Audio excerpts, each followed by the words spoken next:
Well, thank you so much for joining us today for Walker's Legacy Hangout on Air. We're so excited about our featured guest today. My name is Natalie Madeira Cofield. I am the founder and CEO of Walker's Legacy, a national women in business collective founded in 2009 and named in honor of Madam C.J. Walker. The organization was created with a mission to cultivate an ecosystem of access designed to inspire, equip, and engage a global network of professional and entrepreneurial women of color. You can learn more about Walker's Legacy by joining us online at www.walkerslegacy.com. Before we get started, I'd like to thank our title partner, Accelerate with Google, for their continued partnership in making today and future programs possible. So let's get started with today's program. Thanks for joining us for this one-on-one discussion with Nimi Akinkugbe, who is of Money Matters with Nimi Akinkugbe, and she is based in Lagos, Nigeria. Nimi is the founder and chief executive officer of Bestman Games, the African distributor of customized editions of Hasbro's Monopoly board game. I've actually had an opportunity to check them out, and they're pretty cool. And prior to this, she enjoyed a successful banking career spanning 23 years, first at Stanbic IBTC Bank, where she rose to the position of general manager and head of private banking with responsibility for the bank's private client business and director of asset management limited. She subsequently spent 2 years at Barclays Bank Plc as a regional director for West Africa for the Wealth and Investment Management Division and chief country officer for Nigeria. So join me in welcoming Nimi to the Walker's Legacy Hangout, Strategic Planning for the Summer. Hi. Awesome. Thank you so much for joining us. Thank you for having me. So what I'd like to do first, Nimi, is just kind of have you share a little bit more about who you are and what inspired you to pursue a career in finance, and then your personal interest in finance and wealth management. Oh, well, thank you. I was a banker for 23 years. Isn't that a long time to have been a banker for?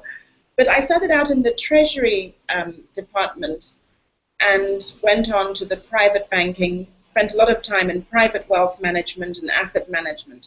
And I came across the most amazing people from different stages of their lives, from young people, middle-aged, retiring, elderly, and so on. And that really, really struck me in terms of the way people behave regarding their finances. And you'll sort of find that when people have disasters, many times it wasn't because they were reckless or they had a lifestyle that they shouldn't have had.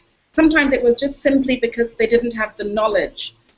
A lot of times you find that the information you get in terms of finance is just so difficult to understand for the ordinary person that isn't working in a bank, or so I've tried to sort of break things down in a much easier way. So that's been really, really exciting.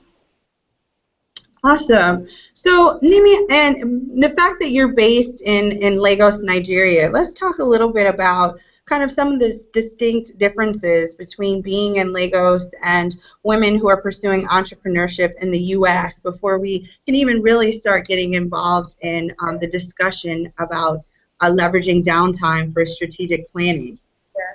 I think that a major difference probably would be the African society is largely a patriarchal one. So I'll define that by the male is in authority in almost all aspects of our lives. So you'll find that they are in charge, whether in the home, at work, and so on. So women have to navigate that.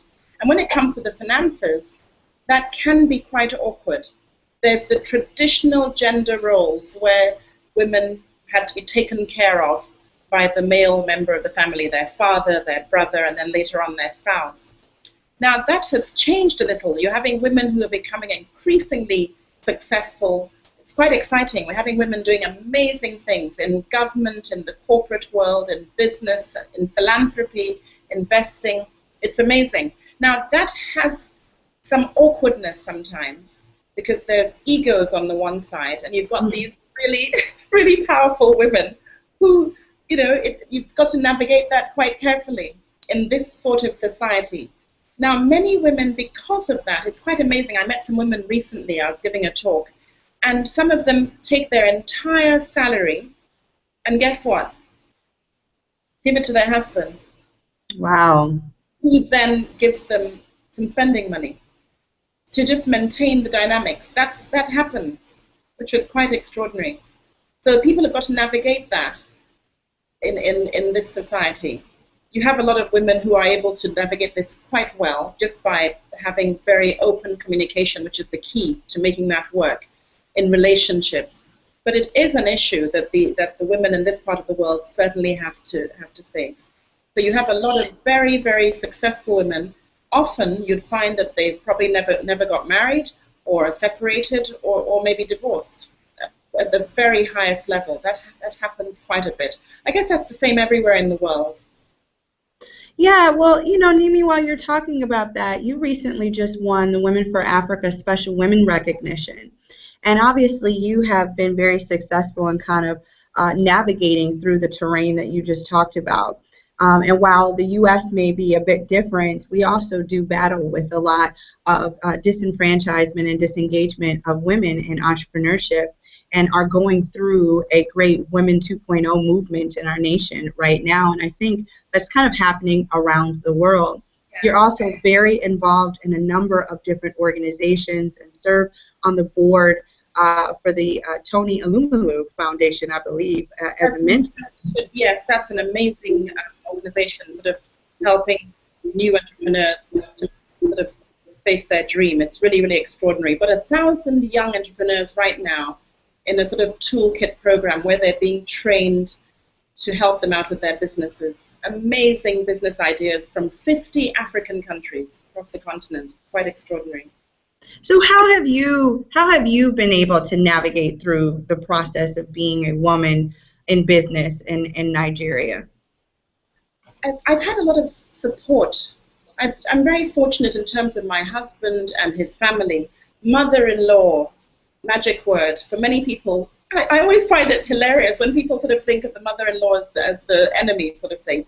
I've been very lucky, so I always tell women, just always make sure you're in the right place with your mother-in-law. My mother-in-law was absolutely amazing. In terms of support systems, if you've got a very, very demanding job. My husband's been great because he was always helping out with the children as well, so we sort of had good teamwork there.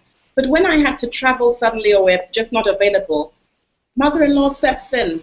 Having support systems, networks, I find that really, really helps. But then for the first year, I worked part-time.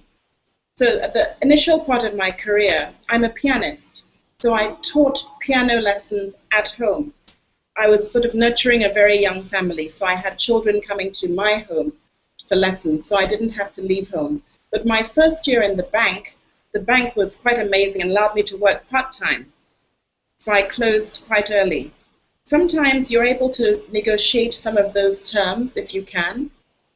It also means less income, so it isn't always possible. You've got to bear that in mind. But if you're able to find a way to see what works for you, and if it works income-wise as well. So that helped before I worked full-time. Support system. Sorry? No, I was just going to say, so you heard it here first. You have to have a good relationship with your mother-in-law. I think that's a nice, interesting point that a lot of women look over. Yes. Be nice to your husband's mom. Come into marriage just assuming that relationship is not going to be a serious one, a really nice, intimate one. And I just found that's been such a help, even till today. She's 87 right now, and she's absolutely awesome. And I just find that's been a real anchor support that's really, really worked. But even if you don't have that, everyone doesn't have that.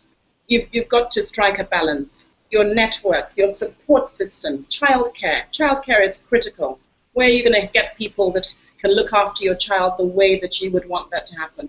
Siblings, friends. There's a lot of things that we've got to think about, and we've just got to juggle the whole lot. So good. So, Nimi, thank you for sharing your personal journey to entrepreneurship and your personal experiences, and some of the things that we've touched upon kind of lead us to today's discussion, which is how to leverage downtime for financial and professional planning. And we were just kind of talking a little bit about having good support structures and good network and just good structure around you, and something as simple as childcare is something that women have to spend money on, right? And so if you're thinking about starting a business, now actually is a really good time to start getting yourself prepared for that. And I would love for you to kind of just talk to us a little bit about why this time during the summer can be very critical to setting people up the right way for the new year. Because what happens a lot of times that people start scrambling in December to put goals together and realize that they don't have the funding that they need. But right now is when people should be really thinking about what the next 4 to 6 months will look like. My Christmas tree goes up in October, so I'm scrambling for Christmas already. Yes, the summertime, for most people, there is a bit of downtime. Many times you still have to work all the way through the summer. But just the fact that children are on holiday is such a major change in our lives. Because as mothers, even when you're working, you're sort of thinking about your children the whole time. They've just finished exams. It's almost like we're doing the exams ourselves. So just having that time when the children are on holiday, they're a bit more relaxed. Surely we can take a little bit of time out for ourselves and look at this very important part of our lives. Many people had New Year resolutions in January, and most of us have broken them by March or February. So it's just the way you would go to a doctor, and you don't wait until you're in pain. You try to sort of have a regular checkup. We should do the same thing with our finances. So July is a great time to just take a couple of mornings out and look at the goals that you set yourself in January and see exactly where are you with those goals now. Have you fallen by the wayside? What can you do to get back on track? Did you set up a budget? Did you put a budget in place at all? Have you saved? Did you plan to save? Maybe your goals were to reduce your debt. Have you done anything about that? Are you paying less in interest than you were in January? Investing in yourself. I mean, a major thing that you might want to do is, we've all got to invest in ourselves because, you know, you are your most significant asset. So what have you done from January to now to improve yourself? Whether it's from exercise, have you gone on a course? Have you tried to nurture your talents? What have you done? What have you done in these 6 months that can take you to the next level? In your investments, you invested some money perhaps in January. Have you bothered to check, was it the right investment? How is it doing? You need to review it. Have you reviewed your insurance? Have you looked at whether you are paying the right amount? Is your property insured? Is your car insured properly? Is your health insured? You know, just take time out and look at all those things, and don't wait. We always procrastinate, and I find that women tend to be a little bit worse about procrastinating and putting things off, especially difficult things. I had a boss who once said, swallow the big frog first, the biggest frog first. And it's so awful, but I just find that when you do that, the more difficult tasks, it makes everything else seem a lot easier than if you just keep that task and never get round to it. So one of the things that you just mentioned, Nimi, that I really love was that you are your most important asset. Absolutely. And one of the things that I oftentimes say is that the first business you manage is the business of you as an individual, as a person. Exactly. And so if we're thinking about ourselves as individuals, as businesses, you're absolutely right. When you're running a company, you check in first quarter, you check in second quarter, you check in third quarter, you check in fourth quarter to see how you close the year. But oftentimes what we do is we set a goal in January, and as you just mentioned, we don't check in again on it until it's the end of the year. and we can't make any changes to the progress that we have or have not made to it because we've been kind of putting it off. And sometimes some of that is because we're a little afraid to take a look at it because we know we haven't always been doing what we were supposed to do. Exactly right, yes. So with that being said, you know, as far as putting a budget together, a lot of this also comes down to discipline. So what kind of advice would you give to women on what they should really be considering when they're thinking of starting a new business and want to put a budget together for themselves to kind of monitor their spending? Well, first of all, it's so important setting up a business to save some of your own money, so you do have to budget. Because before you get to the bank and a bank is prepared to lend any money to you, you've got to ensure that you've got some of your own savings, okay? So for a budget, what are your goals? In terms of a budget for your personal finances, what are you trying to save towards? We should all have short, medium, and long-term goals. What are you trying to achieve in the next 1 year? Are you trying to buy a car? Are you trying to have a holiday like I am? Or are you trying to go back to school to pay for your education and so on? I find that tracking your expenses, and I mean literally writing every single thing down, it's a bit tedious, but it just throws up all sorts of things that you didn't know you were spending on. Some people eat out every single day. It really adds up. If you're at the office and you couldn't be bothered to take in a packed lunch and you're eating out every day, it comes to a huge amount. If you track your expenses for a month, you'll find those things become very glaring.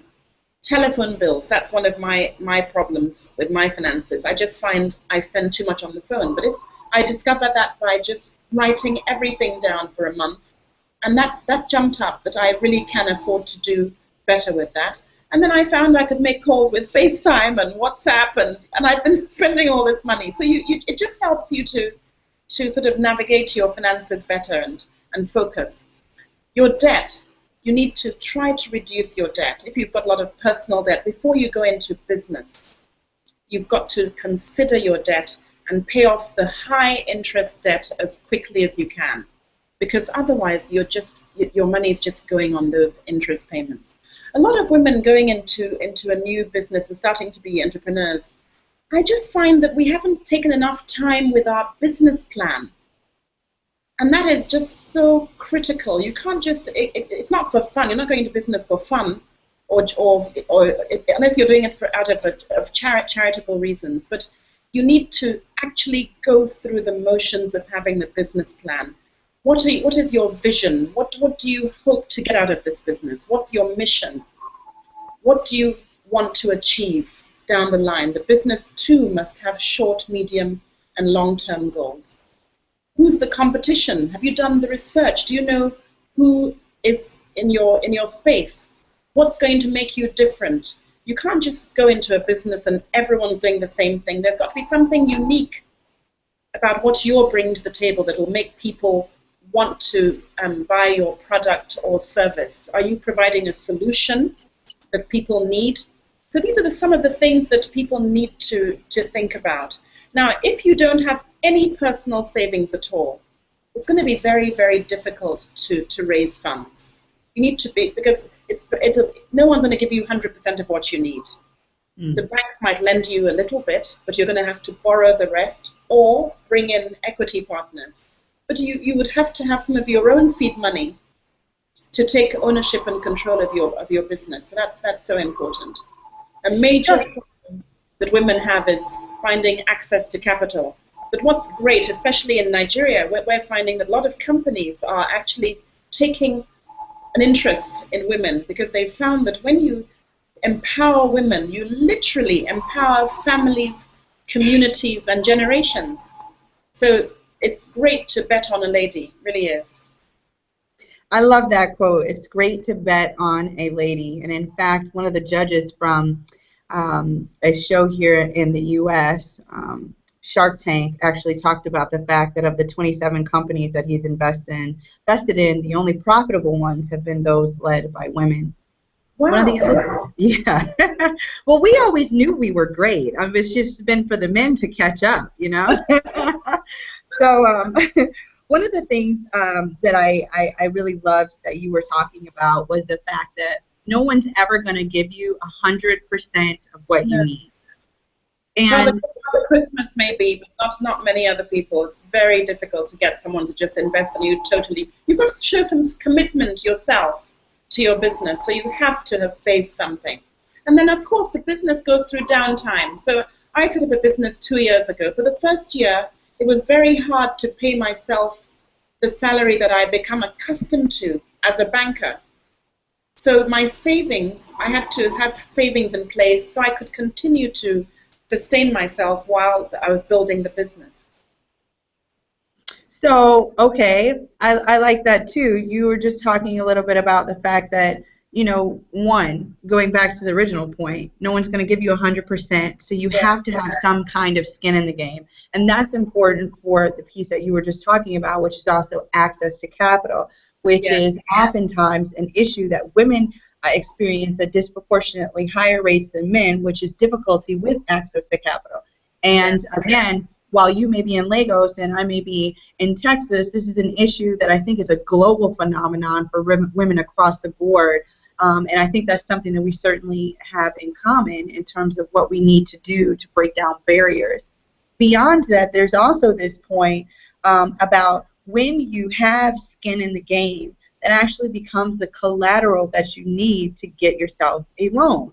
So if you know, just like you couldn't go, you know, buy a car, you know, maybe with 0% down or something of that nature. If you did, you probably had a higher interest rate.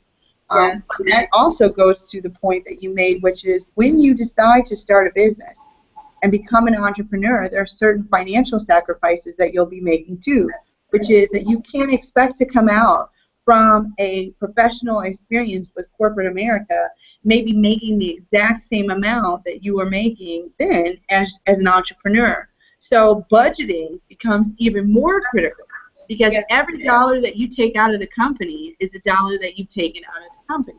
But you also need money to live.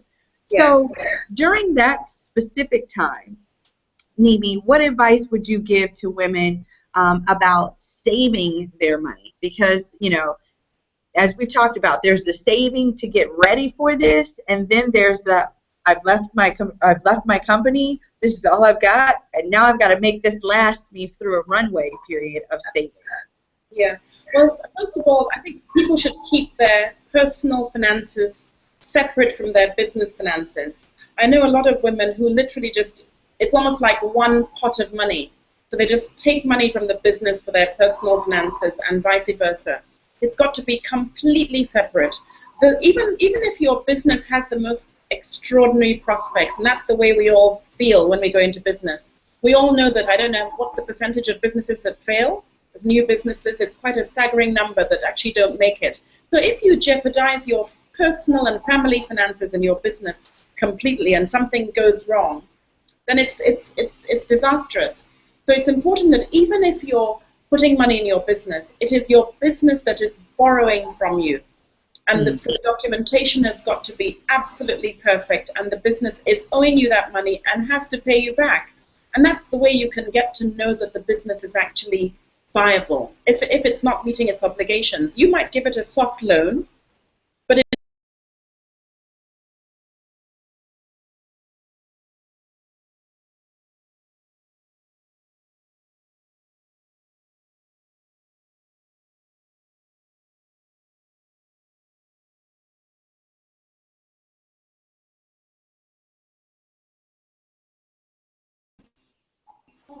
okay. Will she call back?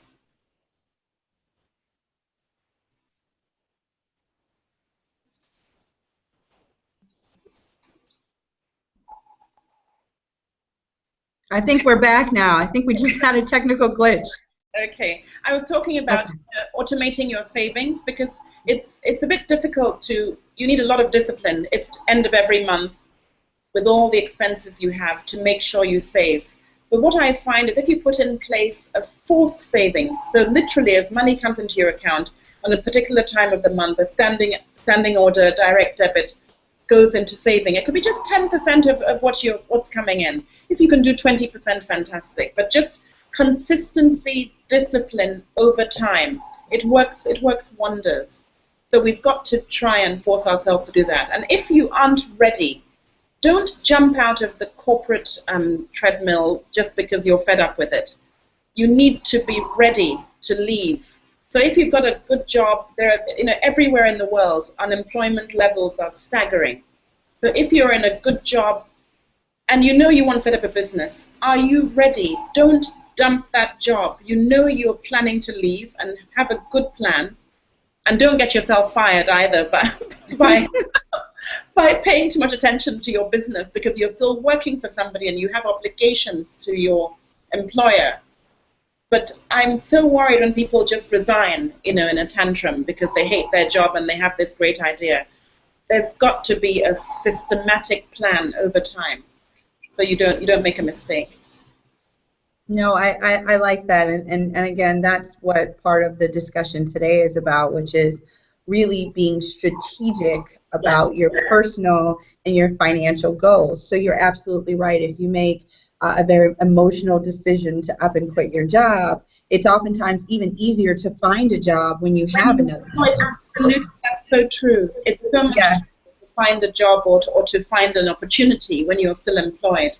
But when you've left, and especially when you've been in a major role, sometimes women tend to forget their own identity. Who are you?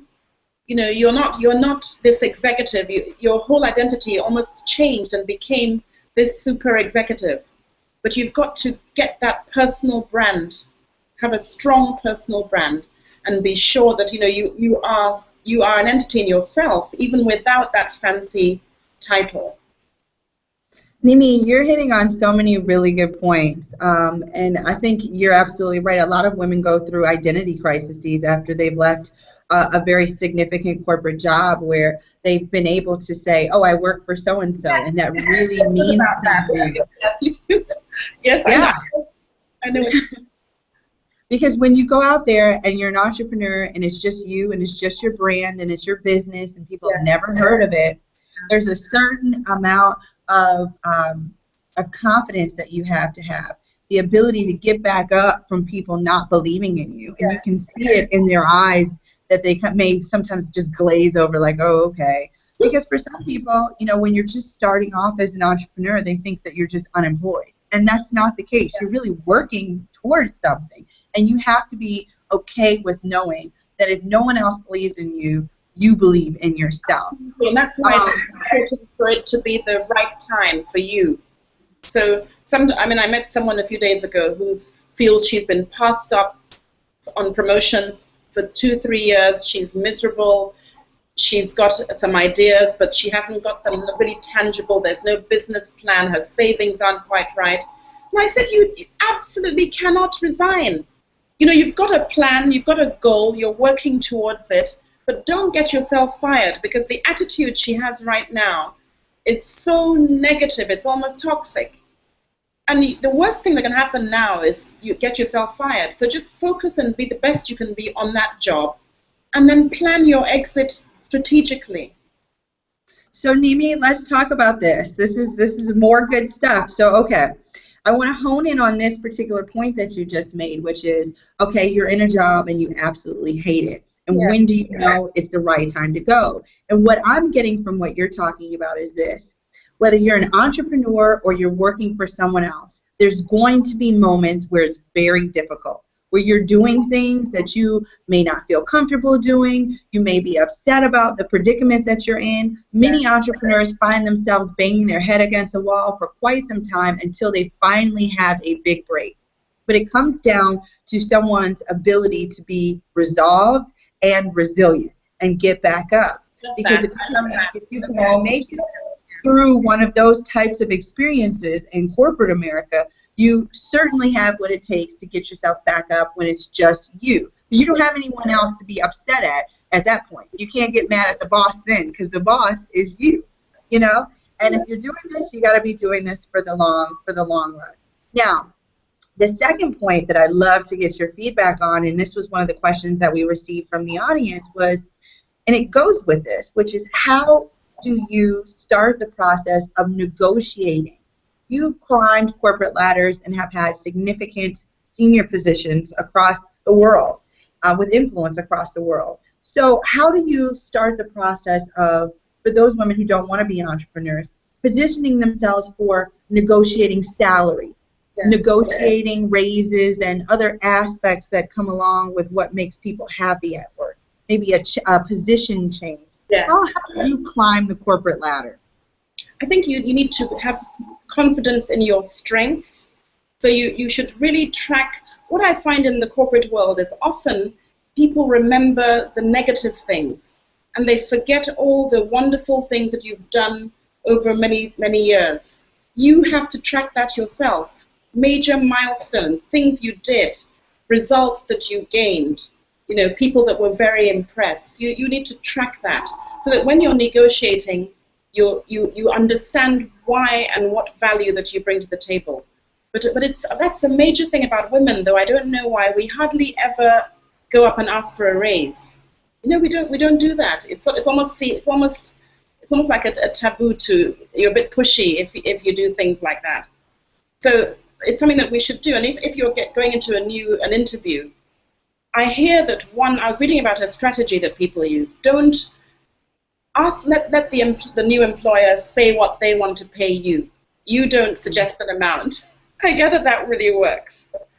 So let them, you have a minimum that you think is what you're worth.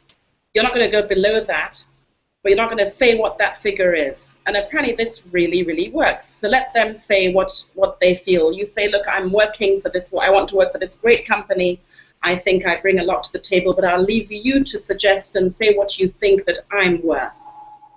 That's on the one hand for a new job. But if you're already in a place, in fact, I have this situation just right now where I have an outstanding member of my team who approached me for a drastic increase.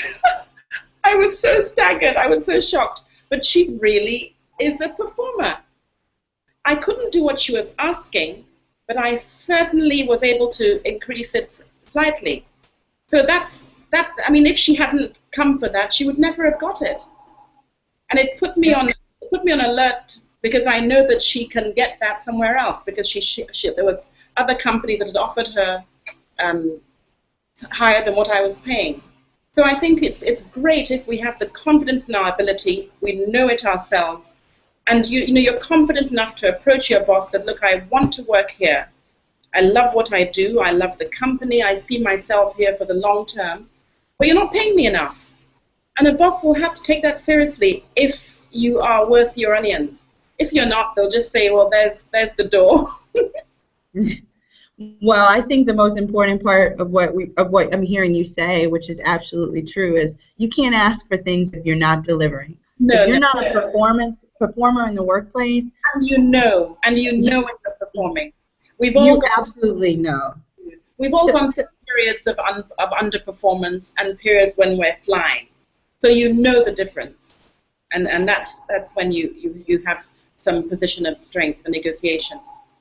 And that also goes a little bit too to back to an entrepreneurial woman. So if you know your worth, you know what you can price your services for, because a lot of women actually go off and start consulting or service-based businesses. In a service-based business, you're giving a service to a client, and that same art of negotiation, where you say, I'm worth XYZ, I have confidence, and I will deliver for you.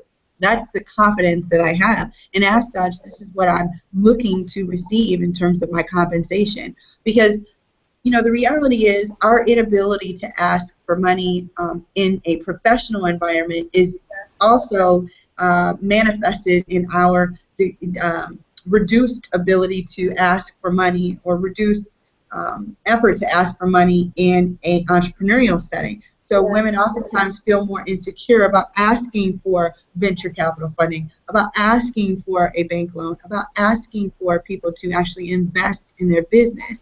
And what I'm hearing is, now is the time to ask. And I think yes, it is. And it's great. The younger generation, people in their 30s and late 20s, 30s, and so on, are much more proactive about that. They have this confidence, which is really exciting to watch.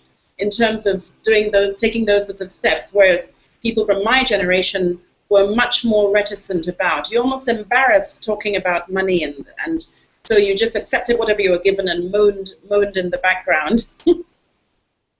So, speaking of that, let's chat a little bit about what you believe, since we're talking about more traditional kind of roles of women, maybe the biggest challenges for women in terms of saving their money and preparing their finances. And you and I have had, personal conversations about some of this before, but I'd love for you to kind of share what you see as issues that impede us from being able to put that money aside. I think the most important thing is lack of knowledge, which is why I'm so passionate about getting this information out there, but breaking it down into bite-sized pieces so people can actually follow it. People tend to skim through the finance pages. They don't take responsibility for their finances. And that's such a serious problem for women in particular. We don't want to bother to go through that grain. And even if you've got a financial advisor, you have to take responsibility. They can make mistakes. So you've got to have to at least understand the basics of personal financial management. And also it's not taught in schools. Unfortunately, financial skills aren't taught in the school curriculum. So everyone grows up and you sort of learn from your mistakes and so on, which is why we're trying to, where I was working, we used to bring in our clients' children into the bank and give them basic lessons in financial literacy in terms of saving and investing. And we played a board game, a money game, and that's how I got involved in the whole Monopoly thing, because Monopoly is such a brilliant personal finance game, just teaching you the basics of financial management. And it's that learning that women have got to take the trouble to understand what they should be doing with their money.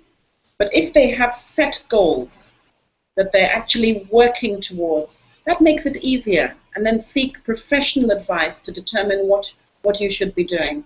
Because when they don't have the finances in place, you find that there's such a shock in our society. People are suddenly having to deal with their finances, but only when there's sickness, a major illness, divorce, or death. And that should not be the reason why they suddenly are forced to know what to do, because they're already in dire straits. So, what you're talking about is a reactionary approach to money management, which is exactly right. And you just talked a little bit about cherry picking here. You mentioned it very briefly, but I would love for the audience to hear more about it.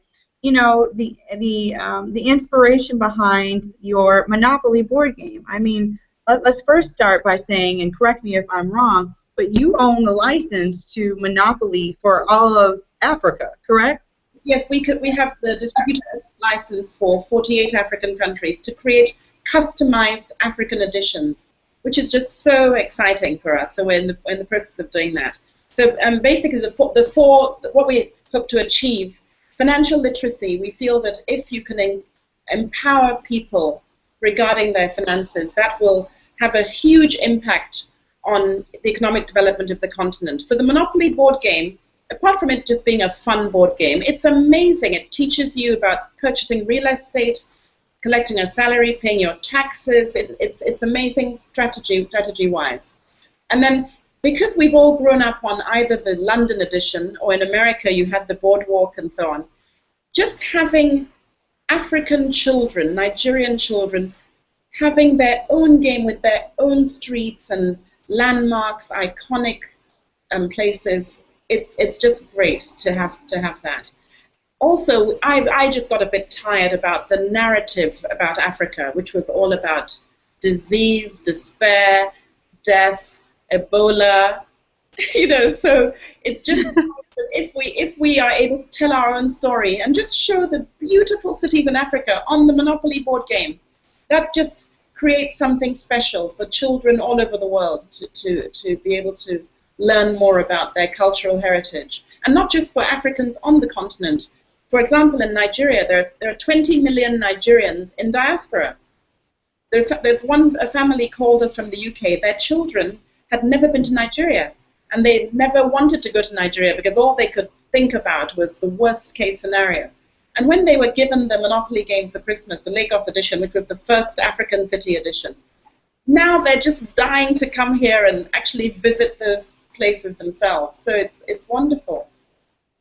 So, you know, Nimi, that's no small feat. That's why I wanted to make sure that we definitely gave you an opportunity to share about it.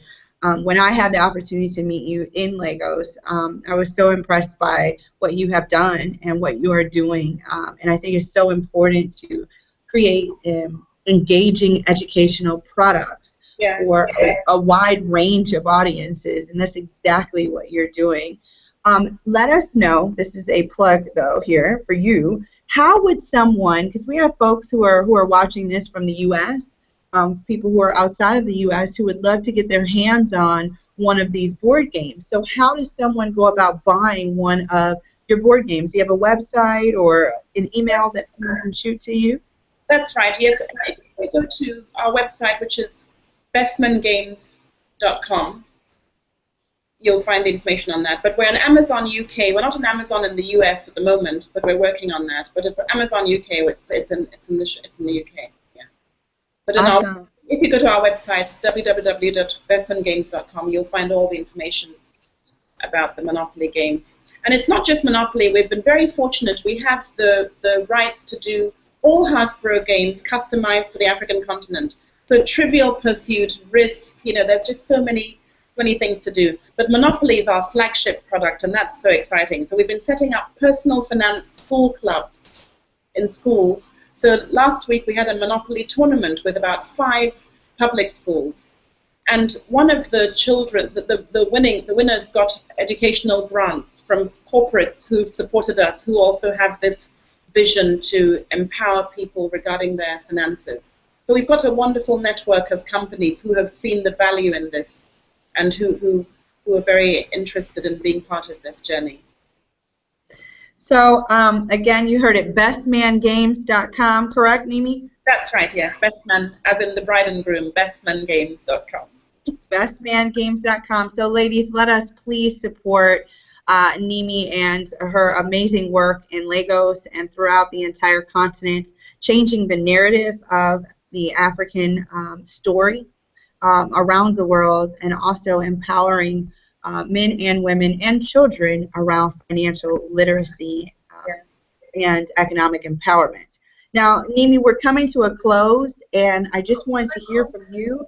You have a forthcoming book called From A to Z, I believe, Financial Principles. Did I say that right? Can you see it? Oh, yes, I can see it. Oh, wonderful. Okay. The A to Z of personal finance, yeah. So tell us a little bit about that book, and we'll close out. Yes, I've been writing columns. I've had newspaper and magazine columns for about 13 years now, where I'm just sort of writing articles every week and so on in the papers. And I just compiled some of my favorite ones and put them in this book. So it's just, again, the breaking down of money matters. I've created a brand called Money Matters with Nimi, which the book comes under speaking engagements, columns, a radio show, just basically to just try to get that message out there that just with deliberate, disciplined actions, you can secure your financial future. That's the message we're trying to get across. Awesome. Well, you heard it here first, folks, from Nimi Akinkugbe, that if you have deliberate actions, you can secure your financial future. Thank you so much, Nimi, for joining us on Walker's Legacy Hangout on Air, sponsored by Accelerate with Google.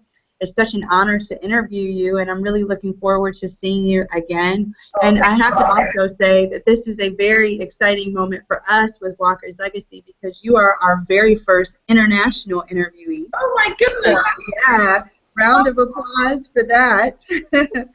And we're really looking forward to doing more on the continent and to doing more with our diasporic community of women around the world who are looking to create businesses and be inspired and be engaged by other women of color.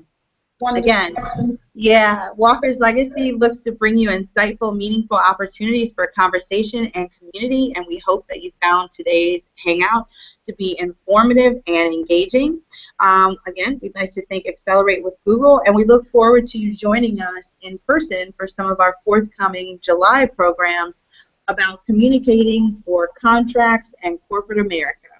My name is Natalie Madeira Cofield, founder and CEO of Walker's Legacy. Thank you so much for joining us. Thank you.